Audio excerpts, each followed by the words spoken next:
Assalamualaikum warahmatullahi wabarakatuh. Nama saya Nurjana. Saya dari kelas Jeffrey-Pub. Di sini saya akan mempresentasikan mengenai karya tulis ilmiah saya, studi literatur tentang pengujian laju paparan radiasi di sekitar ruang pemeriksaan radiologi. Latar belakang. Berdasarkan Perkabupten nomor 8 tahun 2011 tentang pengukuran laju paparan radiasi dilakukan jika adanya fasilitas baru dan fasilitas yang mengalami perubahan. Berdasarkan 4 literatur yang penulis angkat, yaitu menurut Indrati, menurut Reza, menurut Banahini, dan menurut Zaki. Menurut Indrati, laju paparan radiasi menggunakan faktor eksposi torak atau BNO. Menurut Reza dan kawan-kawan, prosedur pengukuran laju paparan radiasi menggunakan faktor eksposi tertentu, yaitu 100 keV dan 120 MA.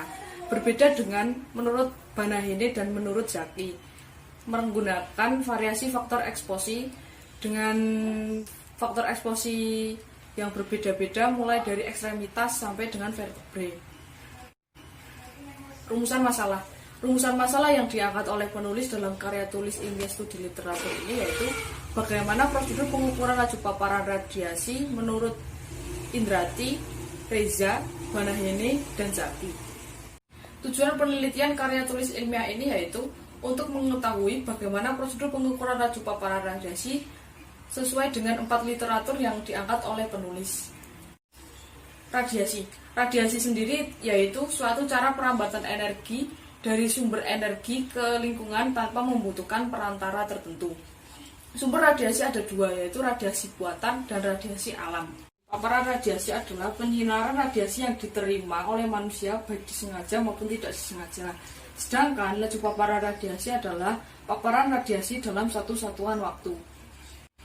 Prosedur pengukuran laju paparan radiasi menurut Indrati. Dalam pengukuran laju paparan radiasi yang digunakan oleh Indrati, eksposi dilakukan dengan menggunakan faktor eksposi torak atau BNO dan dengan catatan keV atau MA dan waktu yang sudah ditentukan. Metode penelitian dalam karya tulis ilmiah sini ada 3, yaitu rancangan penelitian, metode pengambilan data, dan alur penelitian. Rancangan penelitian terdiri dari 2, yaitu jenis penelitian dan waktu penelitian. Jenis penelitian yang penulis angkat yaitu penelitian studi literatur dengan pendekatan kualitatif. Waktu penelitian yang digunakan yaitu bulan Juli sampai dengan Agustus.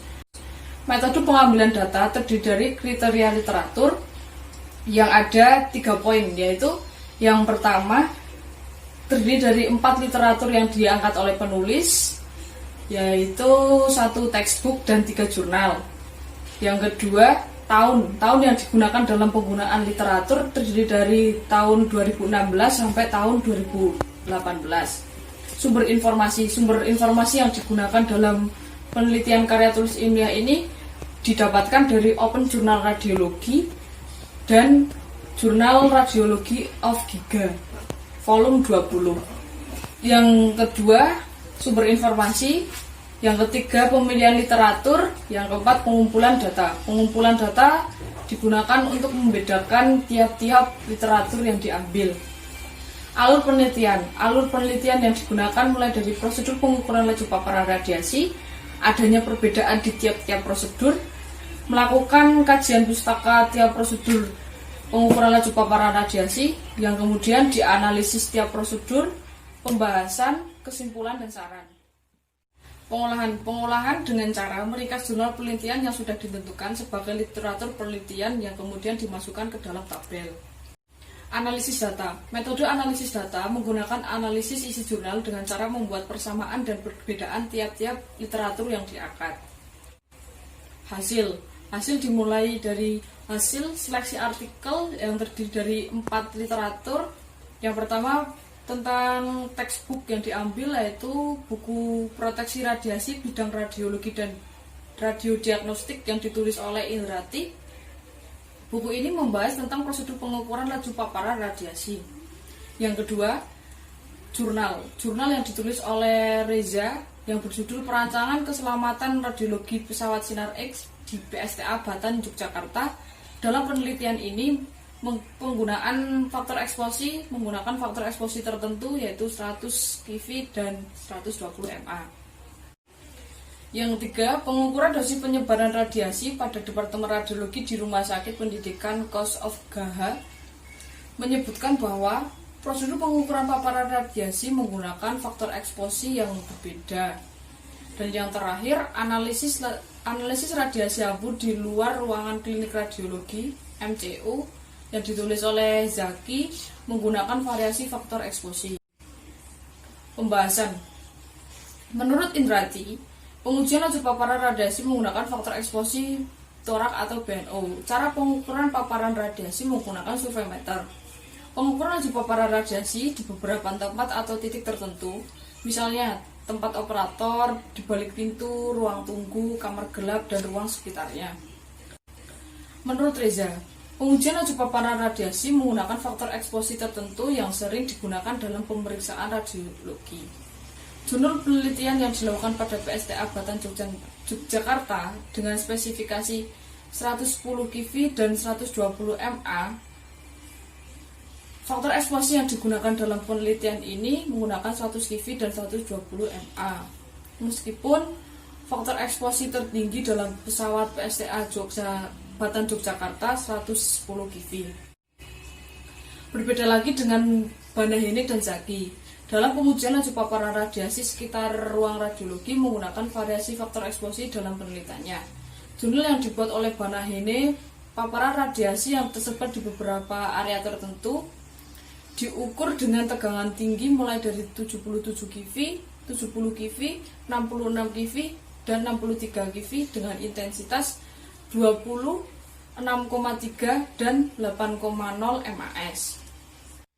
Dalam penelitian yang ditulis oleh Zaki, penelitian tentang analisis radiasi hambur di luar ruangan klinik radiologi MCU, proses pengambilan data dilakukan dengan peneliti berdiri di belakang dinding di setiap pemeriksaan dengan faktor eksposi yang sudah ditentukan, yaitu 50, 55, dan 60 keV dengan MAS 16. Persamaan dan perbedaan dalam tiap-tiap literatur. Persamaannya menggunakan alat ukur surveimeter, mengukur radiasi hambur di sekitar ruang pemeriksaan radiologi. Perbedaannya, faktor eksposi yang digunakan dalam Indrati yaitu menggunakan faktor eksposi torak atau BNO. Dalam Reza menggunakan faktor eksposi tertentu yaitu 100 keV dan 120 mA. Sedangkan menurut Banahene dan Zaki menggunakan variasi faktor eksposi yang sudah ditentukan. Kekurangan dan kelebihan tiap-tiap literatur. Kekurangannya, menurut Indrati, hanya laju paparan radiasi hambur pada pemeriksaan torak atau BNU saja yang terdeteksi. Kekurangan dalam jurnal Reza, hanya laju paparan radiasi hambur faktor eksposi tertentu yang terdeteksi ataupun datanya yang didapatkan. Kekurangan menurut Banahene dan Zaki, pengambilan data membutuhkan waktu yang lama dan pengukuran serta hasil yang didapatkan laju paparan radiasi menurut Banahene dan Zaki terlalu banyak. Kelebihannya, menurut Indrati menggunakan faktor eksposi yang sering digunakan. Menurut Reza, pengambilan data lebih cepat karena hanya memakai faktor eksposi tertentu. Kelebihan menurut Banahene dan Zaki, penghitungan data lebih lengkap dan data yang didapatkan lebih banyak. Menurut penulis, efektivitas penggunaan pengujian laju paparan radiasi di sekitar ruang pemeriksaan radiologi akan lebih efektif jika menggunakan variasi faktor eksposi yang ada atau faktor eksposi yang sering digunakan. Menurut penulis, faktor eksposi tersebut bisa membuat penelitian laju paparan lebih rinci lagi hasilnya. Kesimpulan dalam penulisan karya tulis ilmiah ini, kebanyakan dalam pengujian laju paparan radiasi menggunakan faktor eksposi tertentu saja. Akan tetapi, di beberapa literatur menggunakan variasi faktor eksposi yang sudah ditentukan. Menurut penulis, variasi faktor eksposi akan lebih bisa mengetahui dosis radiasi hambur yang lebih spesifik sesuai dengan pemeriksaan radiologi, mulai dari ekstremitas sampai dengan vertebrae. Saran: Sebaiknya di dalam pengujian laju paparan radiasi lebih efektif jika menggunakan variasi faktor eksposi, karena dapat mengetahui dosis radiasi hambur yang diterima sesuai dengan tiap pemeriksaan radiologi. Sekian presentasi yang dapat saya sampaikan. Terima kasih. Bila ada kesalahan, wassalamualaikum warahmatullahi wabarakatuh.